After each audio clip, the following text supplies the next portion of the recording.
In the name of the one God who gives us love, light, and life. Amen. Well, welcome to the Undercroft, everybody. If you walk through the church on the way here, you're glad you're here because it's 50 degrees up there. We're working on the heat. It's coming. But here we are on Ash Wednesday. And I think Ash Wednesday is kind of a strange day. Today is the only day in the church year where we intentionally show to the world that we are Christians. It's on Ash Wednesday when we willingly display a dark black cross on our foreheads, a sign of our mortality, but more important, a symbol of our Christianity. And it's right here on our foreheads where everybody can see. I've received 2 so far today. I'm going for my third. Now, Jesus says in the gospel today, beware of practicing your piety before others in order to be seen by them. But then you have no reward from your Father in heaven. So doesn't that seem a strange instruction on Ash Wednesday? Is this what we're doing? Are we practicing our piety before others? What is Jesus getting at in this passage from Matthew's Gospel? Well, I really think that it's a message about intentionality and about authenticity. If you intend to do things to gain recognition for others, don't bother, Jesus says, because their opinions don't count. And don't bother pretending because God sees through all that. Jesus is saying that the recognition we might receive from our peers by showing off our self-denial, well, these just are attempts to gain treasures on earth. But that's nothing compared to the treasures of heaven. But you know, this year I think it's more important than ever for us to demonstrate our Christianity, not just with ashes, but also with actions. Some in public life who claim the label of Christian are not acting out of Christian values. Actions speak much louder than words. So we need to claim our identity as Christians and show people what that really means. I don't have to tell you, fear and uncertainty are bombarding us every day. Millions of people's lives have been disrupted in the last few weeks. And with that fear and uncertainty, many of us have needed to withdraw, to disconnect, to protect ourselves. It's just too much to handle, I've heard lots of people say. There's just so much negativity and disregard for people that I can't even listen to the news anymore. That's a direct quote from me.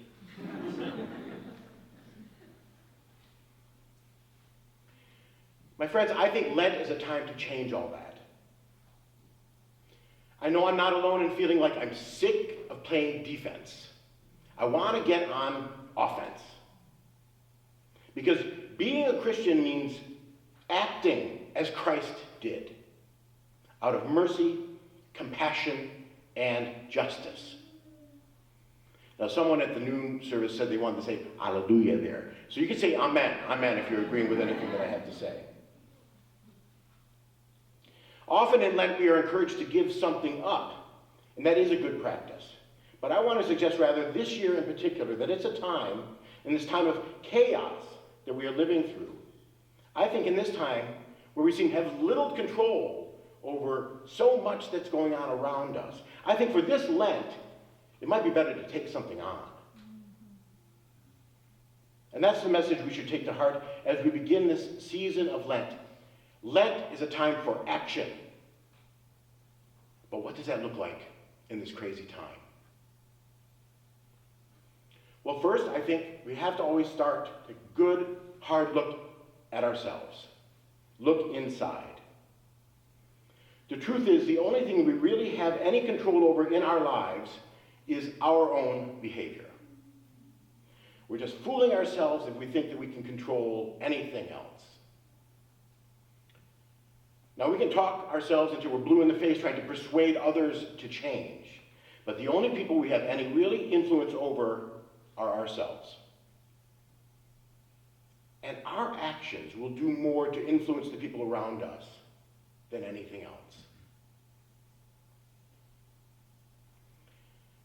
The writer Jerusalem Jackson Greer has written a series of Lenten meditations that we're going to be circulating through the e-news.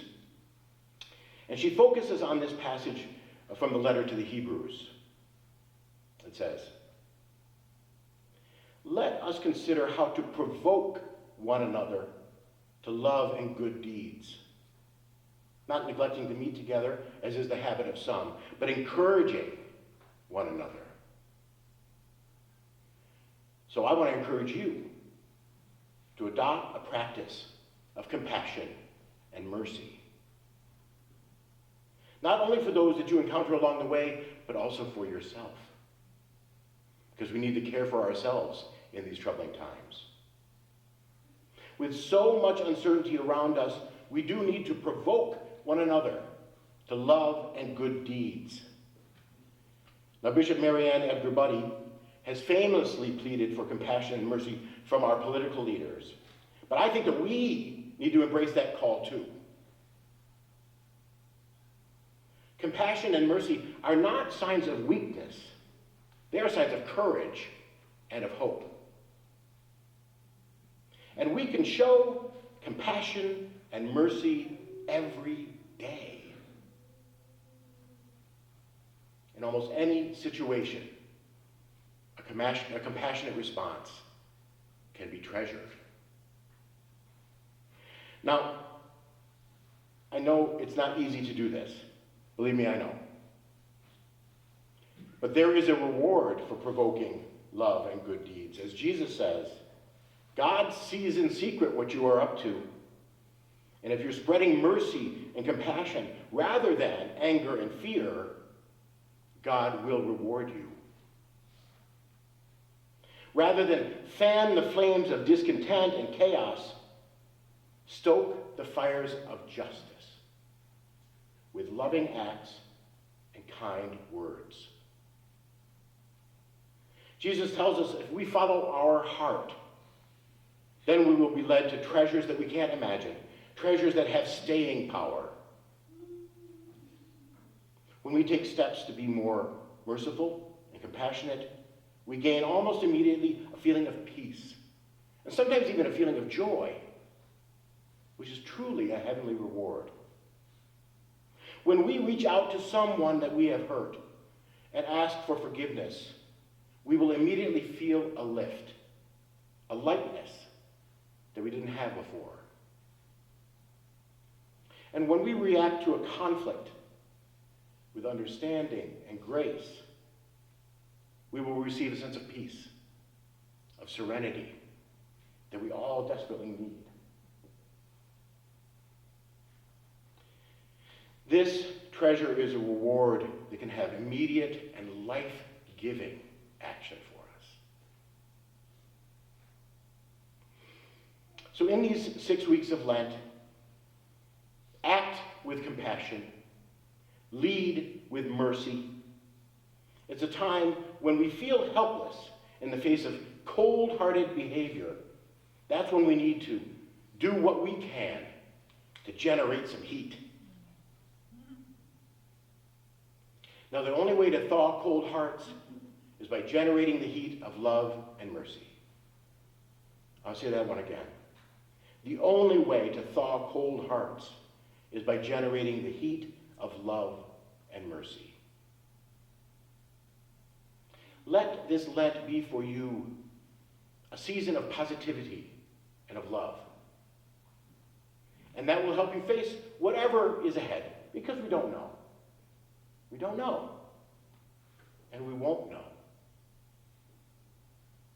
Let this Lent be for you a time to claim your identity as a Christian, a beloved child of God.